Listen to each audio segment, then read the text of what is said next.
Thank you for coming out here and for coming to this session. And I just want to say before I start, good for you for coming out here and doing something good for yourself, for recognizing that you have some areas of your life that you would like to improve in, and for being willing to share this experience with other people, maybe even some strangers. So, thanks. My name is Hannah Wilson. I'm from Simple Organized Savings. We're an organization that offers simplified educational classes in a variety of life skills. And our philosophy is that we were designed to do life together. We just believe that with other people coming alongside you, you'll be more empowered to do the things that you feel that you are meant to do. And our classes that we offer give you extra tools and resources to help empower you to lead the life that you feel that God has called you into, to influence others around you. And who here is with a friend today? You came in with somebody? A few people came in with a friend. If you didn't come in with a friend, we're hoping that you leave with one today because we're going to do some partner activities later. So this is the presentation that I am doing, 5 ways to meet your health and wellness goals, but I am just going to wager that if I went around and asked everyone in the room, you already have a pretty good idea of the things that you feel that you need to do to make improvements in your life. You already have an idea of some health behaviors that if you did them, they would affect your life positively for years to come. The first trick that we need to learn is not necessarily what to do, but we need help performing those behaviors and making them into habits.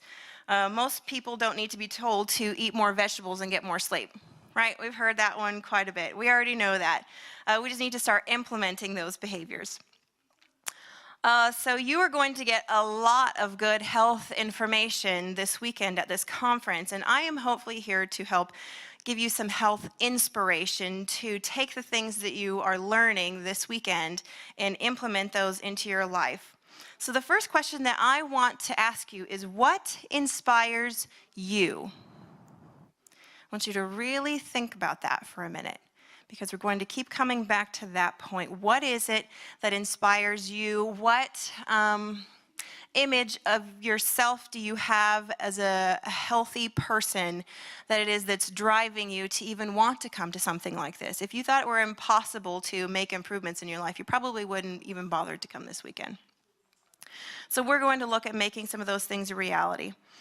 So positive support systems are your first key. The paper that I gave you, you can make notes on the back of.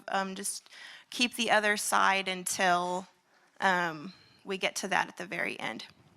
So positive support system. You want to have people around you who are positive, encouraging. You want to be with people that when you've spent time with them, when you leave, you feel inspired, encouraged, and empowered to do the things that you want to do.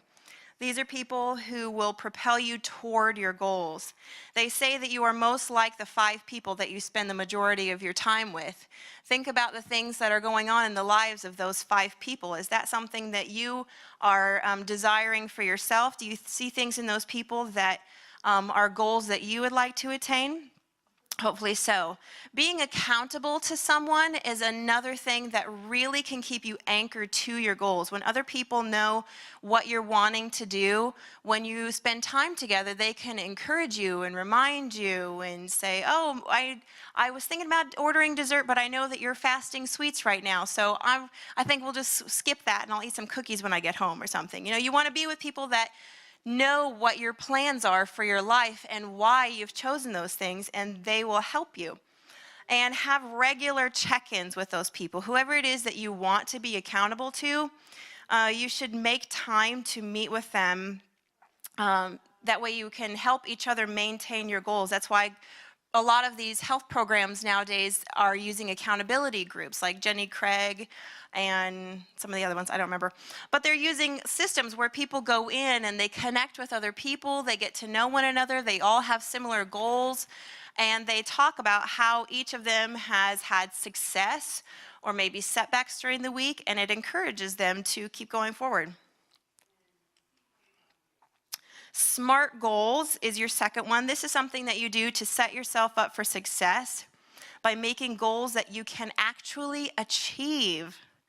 SMART goals are specific, measurable, realistic, and timely. Now, each of the 5 things that I go over today, the 5 principles, I could take about an hour on each one of them. And the one that I'm going to go more specific into today is the SMART goals. So I'm going to just introduce this now, and then we'll come back and go more in depth about it later. Time management and organization. What is something you admire others for? You think about that person that has the immaculate yard, someone whose house is always like, you open their pantry and it's just like, oh, you just want to live in there, you know, someone who like always has glossy, beautiful hair. Anything that you can admire someone else for, if you ask them how they got that, there is no easy answer. Anything that we admire in other people that takes preparation, planning, and disciplined effort, there's never going to be a, oh, just do this kind of answer for how they accomplished it. Think about something that other people have maybe mentioned admiring you for. Maybe you're the one with the immaculate yard, and other people just want to like watch what you're doing and then copy what you're doing and see if they can get the same results. Well, they maybe are seeing you pruning your bushes, but then they don't see how you, when you're done, go and clean off your tools before you put them away so that they're cleaned and ready next time and don't have, you know, gritty things in between them. They maybe don't see how you sharpen your tools regularly, or how you're reading to find out, you know, when the weather will be perfect and how deep to plant your roots and things. There's just not an easy answer for anything that you do. Even, you know, the healthy hair thing. They're probably taking vitamins and, you know, washing their hair a certain way with salt or something. You can't just say, oh, I use this shampoo. There's never an easy answer for anything that we admire other people for. And even for ourselves, we can't just copy one another and get the same thing. So your goals should be part of a healthy lifestyle. It's not just a quick answer. And we need to prioritize where you want to put your time and energy. If having a nice yard is something that you admire in other people, but you don't want to put in that kind of time, maybe a townhouse is better for you. Or maybe just having like you want to have a nice yard, but your neighbor who puts, you know, 10 hours a week into their landscape, that's not for you. Maybe just having like some grass you can mow and a couple nice bushes. It'll still look clean and kept, but you know that the time that you want to put into it is much less than what your neighbor does. You can just enjoy looking over at their yard. So write down your goals that you plan to achieve. When you write them down and you write down a plan for them, you are 70% more likely to achieve them just by making that small effort. Successful people keep short accounts with anything that they are successful in. What I mean by that is, you can think of that in a relational way, like the friends that I have been able to keep in best communication with.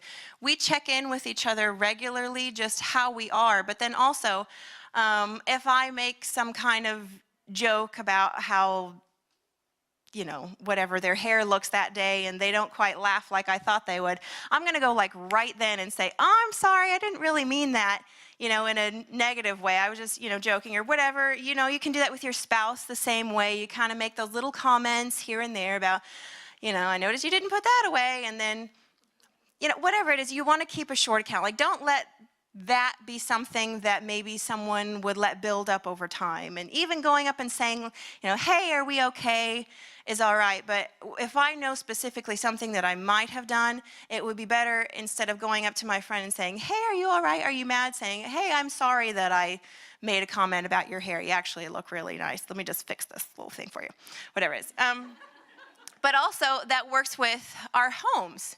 When someone has a clean counter all the time, they are keeping a short account with how their kitchen looks. They don't wait until things have piled up and there's crumbs everywhere and there's 20 things out on the counter. As soon as they are done with something, they put it away and wipe it up. They're keeping a short account with that. With how their shoes look when they walk in. They don't wait until the end of the week to finally like clean up all the mud and put all their shoes away. As soon as they come in, wipe the mud off their shoes, put them away. Keeping short accounts with the things that are important to you that you want to keep maintained and looking nice will help it from becoming something that over time is a problem. Where am I at here? Yes, don't wait for it to become a crisis. Laundry, that's another one. If you wait for your laundry to pile up and you have to like go to the laundromat because you need 10 machines going at one time to get it all done in a weekend, you have not kept short accounts with it. Meal planning, this one I could go on and on about. And actually, if you're interested in learning more about meal planning, we have a class coming up Tuesday night over in this building at 6:30. And my partner, Shannon Yarnell, who is like master meal planner, will be giving out lots more information about meal planning. And that class is free this Tuesday. Excuse me. So, who loves hearing the question, what's for dinner when your kids and your family get home? Nobody, right? Because you know whatever it is you say, it's going to be met with, So, I mean, unless it's pizza or something, but even then, like, what kind of pizza? So when you know exactly what you'll be making every night of the month and you can have it posted, it takes a lot of the stress out of thinking, if you don't have that planned already, you may be, I don't want to hear the, so maybe I will just, pick up something quick. But when you have it all planned out ahead of time, I have started doing this where I have my entire month planned out. It saves me time. I love it. I know exactly what I'm going to have every single night of the week, of the month. And it's worth it. And there are some times where I let the first week slip by. I'm like, I pretty much know how to do this meal planning thing. I'll let this week skip by, grabbing things out of my pantry. And by the end of that week, I'm always like, why didn't I just plan it ahead of time? This week has been miserable trying to put meals together. So it's always worth it. It takes about 1 hour to decide what you're going to have for the entire month. And I will even sometimes write out all of the ingredients that I will need to pick up every week and have a grocery list for each week. And then I can just write on it like milk, eggs, whatever else it is that we need to add to that.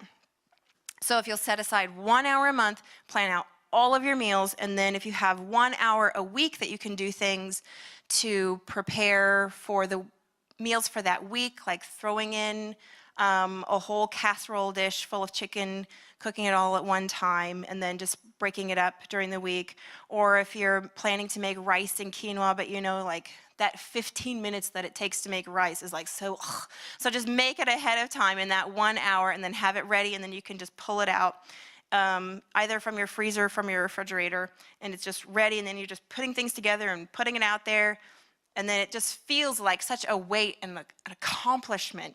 And I love doing it. You control your ingredients. That's another really beneficial thing. If you're trying to keep track of your carbs, your fat, your sugar, your salt, you know exactly what you are putting into your meal. I am someone who does not do well with preservatives, so I know when I'm making my meals, they are not going to have those extra preservatives in them. Even those little like taco seasoning packs. Those just like mess with me. So I would much rather make my own food and know that I'm not going to be like bloated and nasty feeling after I eat my meal.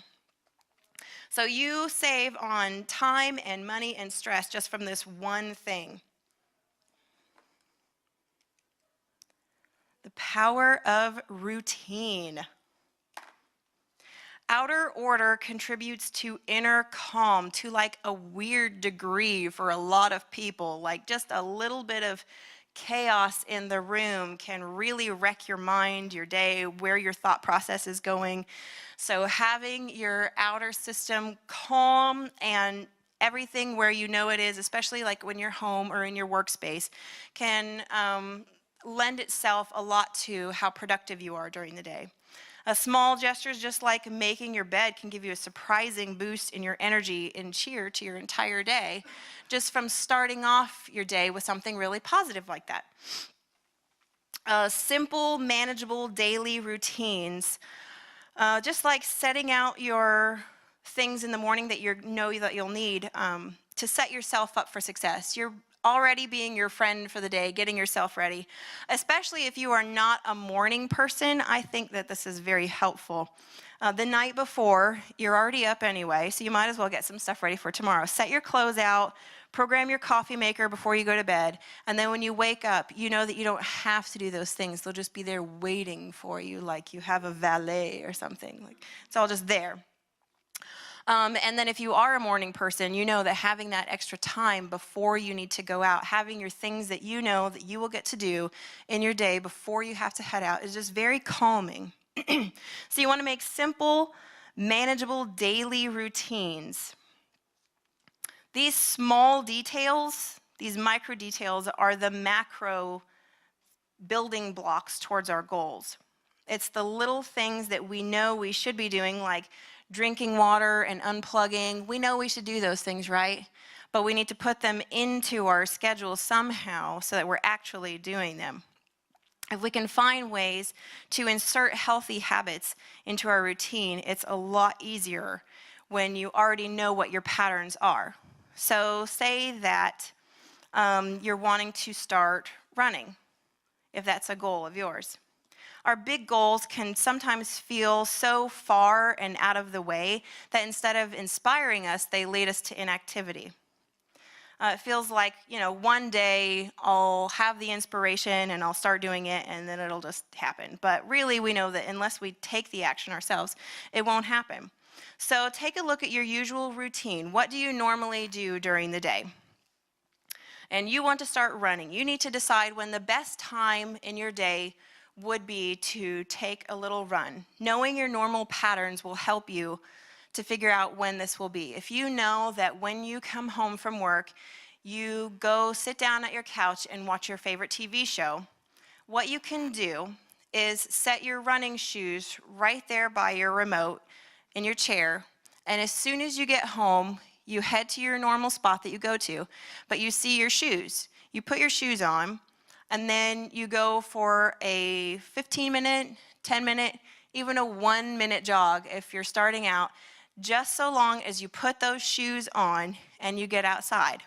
It will train your brain to know that that's just what you do now. So the next day, you've set your shoes out the night before, you come home from work, you go to your spot, you see the shoes, and it cues your brain, okay, now I need to go for a little jog. You get out, you go for your jog, and you can eventually build, once it's a habit, you can build on how much you do, how often you run. If it's something that you want to give yourself one day a week, you know that you just won't be able to do it on Friday because you'll have an evening where it's just not what you can do. But as long as you're doing this very consistently, it'll build in you. And you know that thing, the runner's high that people say that you get after a while? It's really hard to get that initially. But it takes a while of building it up. So if you get to the place where you're going every day for 10 minutes even, your body will start to just, it's like it craves it. It just knows that that's what it's going to be doing, and it will want to do it. So you can train yourself to even want to do things that ordinarily is like, oh, I don't really want to. But once it's become part of your normal routine, your body just knows to do it. I had a goal to record memories of my children. I had this giant journal that I wrote in occasionally, but it always seemed so daunting, like I needed to write something very inspiring in it, and I needed to write a paragraph about each child and make sure I've balanced it out and maybe include things about myself or the weather, whatever. And it just seemed like so big that I did not keep up with it very well. So I found a small, manageable way to do that by getting this. This is a 5-year record. This lady, Gretchen Rubin, I highly recommend anything that she has to say. She has tons of books, and they are all just life-changing. There are a lot of them about building healthy habits. So this one is a 1-sentence journal for mothers. So this is now my habit, that before I set my alarm every night, I pick up this journal and I write, it's got 4 tiny little lines. I'm going to open it here so you can see it. It's got 4 tiny little lines, and it's got 1 day for every day of the week.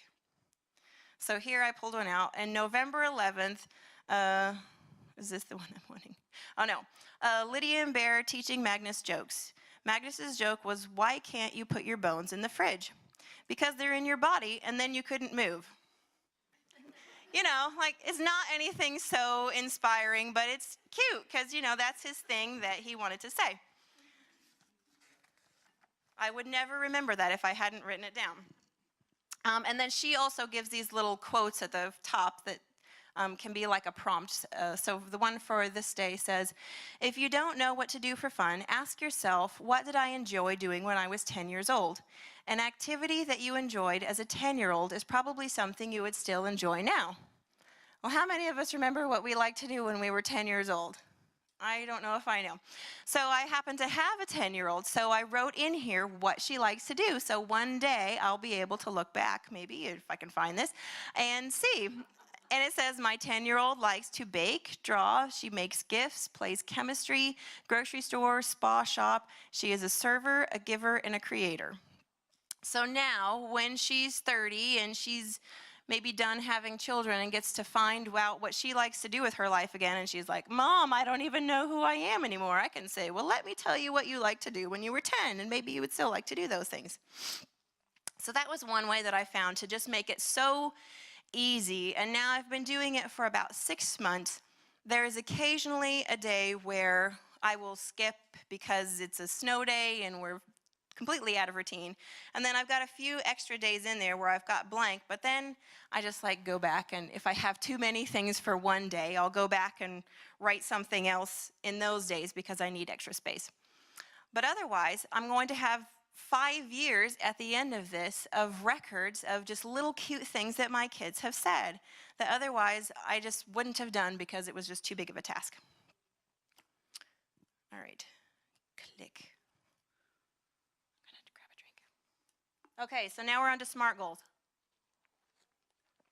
This is where it gets intense.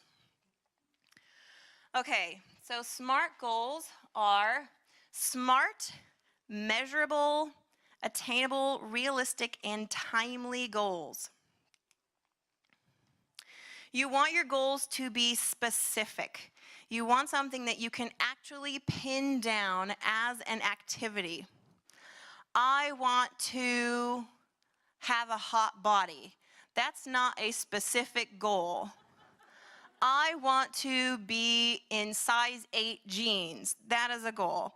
I want to run a 5K and actually run it. That's a goal. So you need to decide one thing that you could change in your life that would have the most profound effect on all the other areas of your life. What's one thing that you wish you could accomplish that would feel meaningful and impactful to you? Maybe something that you've wanted to do, maybe something that's long-term overall. So you'll need to ask these questions of yourself. What do I want to accomplish?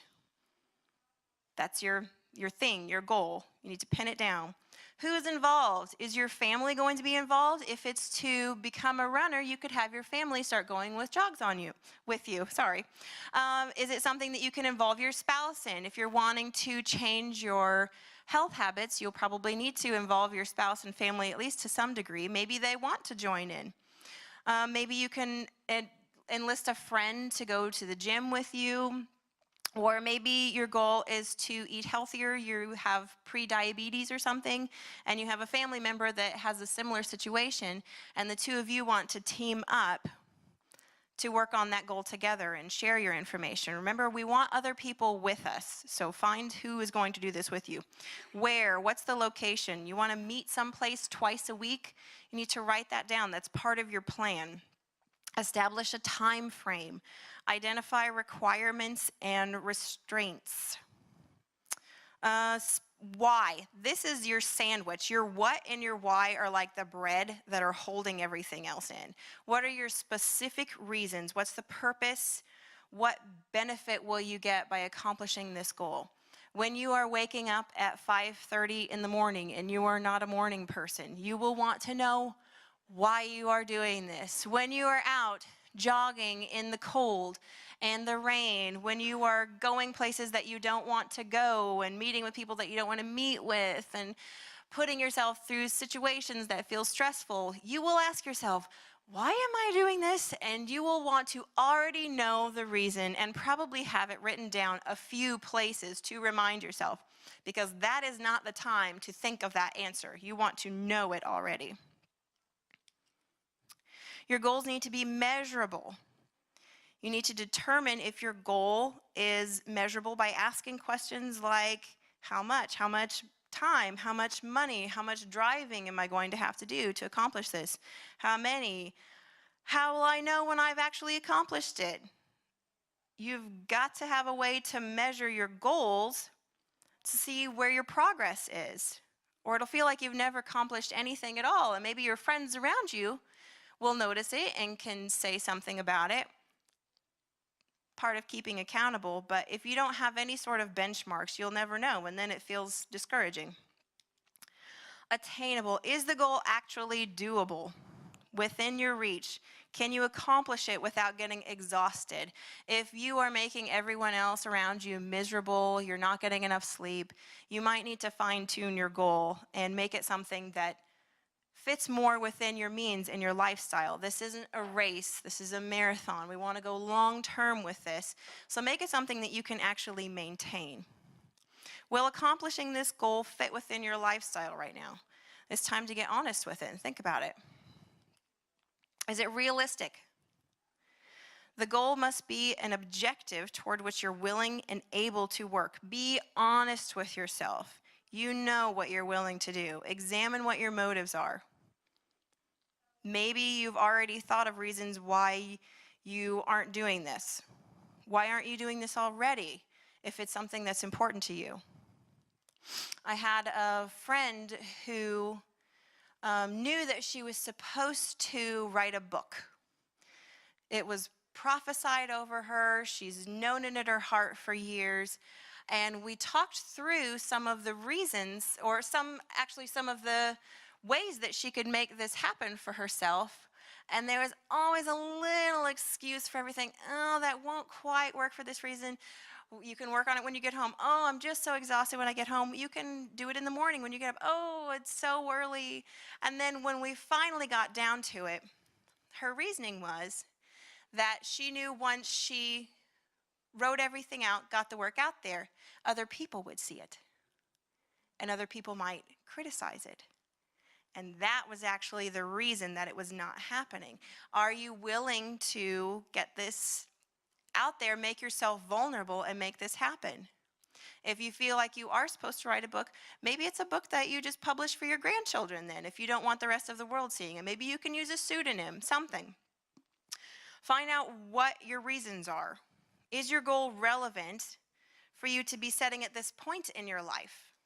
If you have little kids at home, that's a consideration. Think of the sacrifices that will need to be made. I had another friend that wanted to finish med school, but there are no medical schools in Springfield. So that means moving somewhere else. If you get into school in Ohio, your spouse will have to get a job in Ohio. Your kids will have to relocate. There's no family there, so it's going to make your situation a little more difficult. Is that really something that you can do? Timely. Establish a realistic time frame. Give yourself a deadline to either accomplish your goal or make it part of your routine. If it's something health related and diet related, how do you know when you have actually achieved this?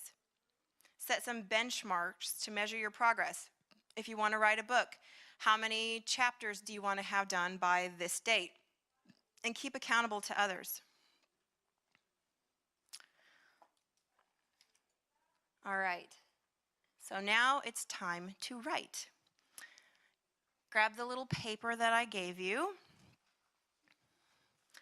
And I want you to write a goal. You can brainstorm in the first couple little inches there if you need to, but I want you to get a specific goal written down.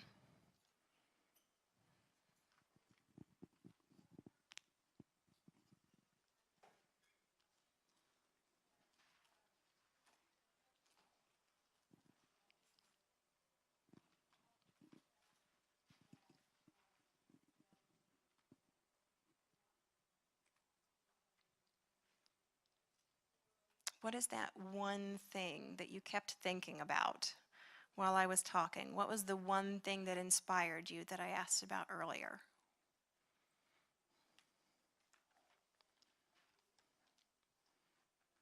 That goal, or even if there's a person in your head, what is it that you admire about that person?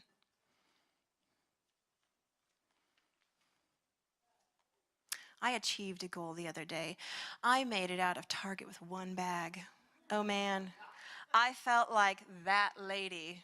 You know, you see that one lady that like her kids are all well behaved, her hair looks great, she's got her one bag of stuff walking out of Target, and I'm just like, oh, just, I'm thinking it, but I'm like, just shut up, just shut this up, I want to get to the place where I'm thinking, and I encourage myself to be like, you know what, good for her.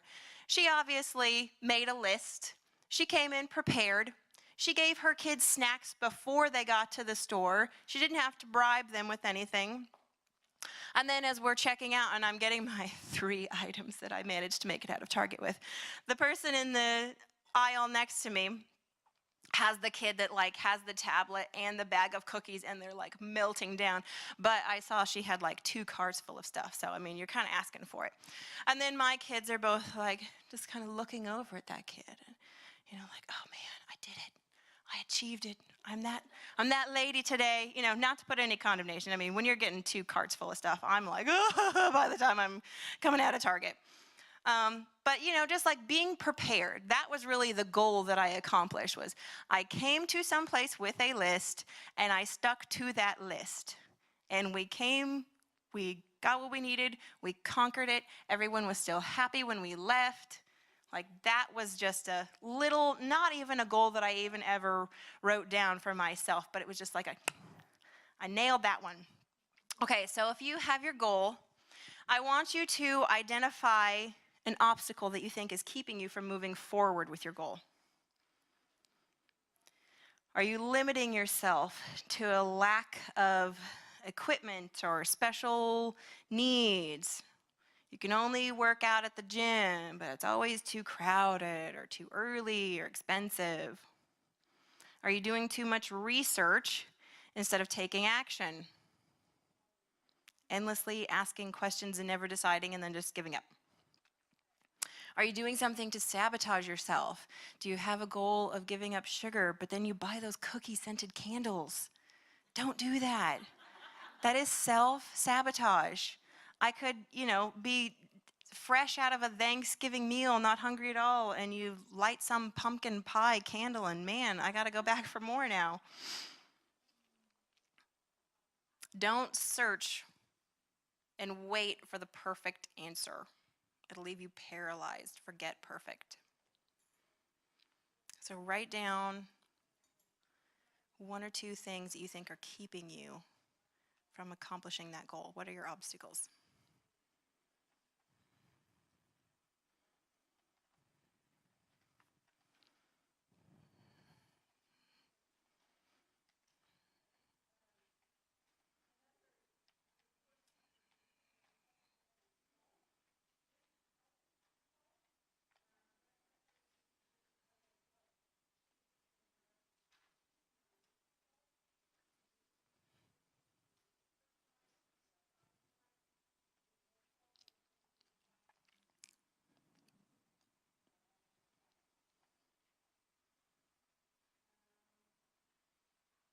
Okay, you can finish writing if you need to, but we're going to move on to solutions.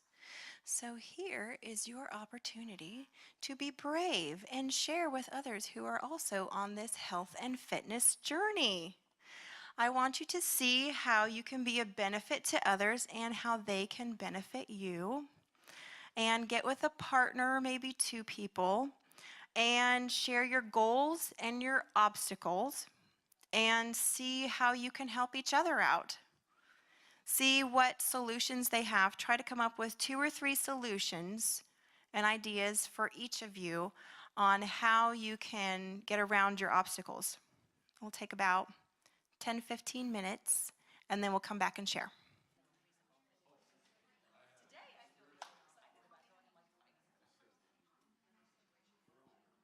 How are we doing on our goals and our What are we on now? Our solutions. Give me a thumbs up if you're close to a stopping place on your solutions. Thumb.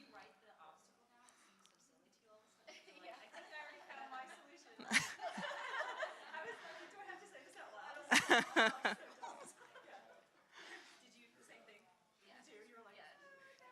about you share that, Aaliyah?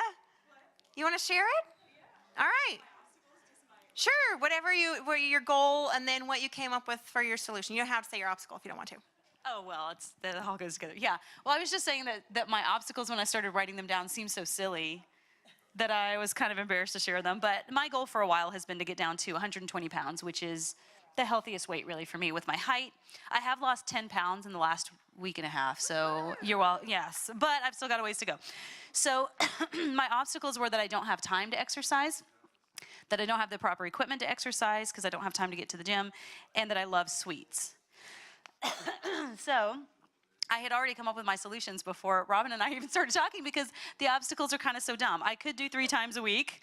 We have a treadmill in our garage, which is still folded up, that we could move to our basement and I could actually use. And the sweets thing, like I do a lot of keto, and there are sweets that you can have on keto. I just never pause to make them. Like I never actually stop to make them. So yeah, and then we talked about a couple of additional things too, but like it really wasn't very hard to come up with the solutions when I actually made myself identify the obstacles.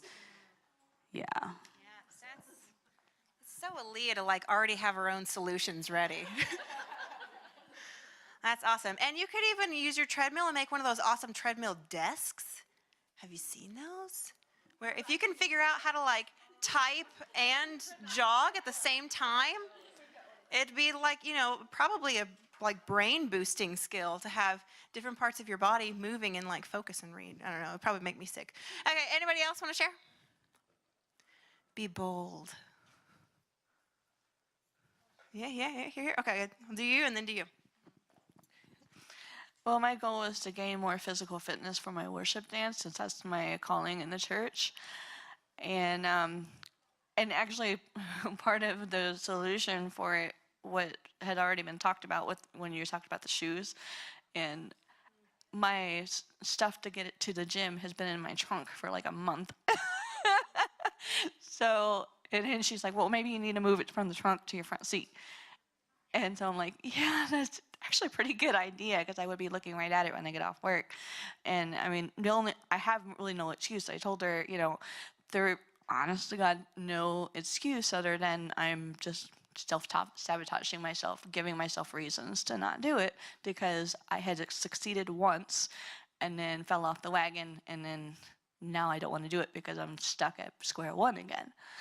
And so we decided, like, just like the Nike slogan, like, just do it.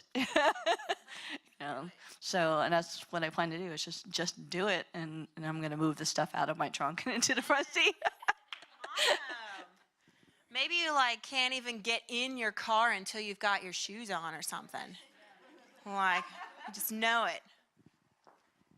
Okay, so I'm obsessive about doing like the grocery list and all that. I plan all that stuff, but then I get to the actual like standing in my kitchen at dinner time, and I'm like, I have to make that food that I bought, and I don't want to. I mean, I enjoy eating. We go to Robin's every Sunday and enjoy eating, but so I've definitely lost my enjoyment of the process of making the food, and it's really just part of it is spreading myself a little too thin. And then feeling the weight of like the work that I need to do, but it's like half an hour of work preparing a meal. So part of the solution was just to create a more clear, consistent schedule that I really hold to, and also just we were talking about really recognizing, just let it be a moment that like I encounter the Father, and let that be like, hey, making a meal with my family, but let it be a moment where it's really a point of interaction with the Lord again. So an act of worship and an act of enjoyment, and getting that joy back in there. So that's good. That's really good. Thank you. I even sometimes will pray before I make my list, and I feel like I've had some Holy Spirit inspiration for nights where I make something and or have it on my list to make a certain meal. And when I'm making my list, I have my calendar of events like next door to it. So I know like, okay, I don't need to plan for this Friday because we're getting together with so-and-so. We'll be going out to eat this Wednesday or whatever. But there have been nights where people have just suddenly come over, and then we're going to make dinner for an entire other family. And then I'll remember, I felt like inspired to make a certain meal on that night. And it's like one where I can easily throw together 3 more ingredients into what I'm making, and it provides enough for an entire second family. So, bring Holy Spirit in and just, it's not a single person thing, there's inspiration that can come for even saving money, for health benefits, for whatever it is. God wants to speak into every area of our life, not just our spirit life and our Bible time. He wants to be in everything. He wants to be with us in every area that we're walking in. Somebody else want to share? Robin, was that a hand? No? You moved. Anyone else? No? Oh, we have some nudging over here? No? We can be done if you want to. You'll share? All right, yay! This is, you might not realize it. It might seem silly, sorry, but what you are going through might be what somebody else is going through, and maybe they didn't come up with the solution that you did. So this might benefit other people in the room too. I'm looking for suggestions. I just told her I wrote a blog like in 2010 that the Lord had told me to write a Bible study called Rebuilding the Temple.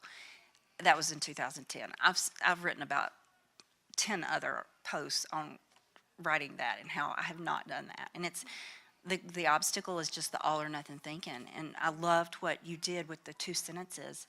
I can do that. I can write 2 sentences. The rest is God's business. If I'm obedient to just do the action, the momentum will follow, and just, I need to quit writing blogs about not writing a Bible study. He told me to write, because that's just dumb, so anyway, so I'm thankful for these ladies for helping me see that. Yes, that's awesome. Even just a little thing, I decided that I wanted to get up and do a plank every morning for 15 seconds after I get up and go to the bathroom. So empty my bladder, come back into the bedroom, do a plank for 15 seconds. And that's all that I'm required to do. All right, here we go. Visual. I don't know how well these shoes are going to do this. No one critique me here. If my butt's too high or something. Okay. So this for 15 seconds. I'll cut it short for time. But then after I do that, it just activates things in my body to where that's all that I'm required to do is that 15-second plank. But then once I'm there and it's woke things up, I want to do some other stretches, and I'll usually end up on the floor for just 2 minutes, just doing a few other stretches. And then as long as I do them appropriately and don't let anyone hurry through something, like one time it did, but otherwise I'm more awake afterwards and I feel good. And I might do more extensive stretching later, but just that 2 minutes of waking myself up, I feel so much more alert and ready to move around. I don't want to crawl back into bed. I want to just keep moving and being more active. So even just something really small like that, having it in my routine every day, I know I'm going to do it, makes me feel better for the rest of the day. Anybody else want to share?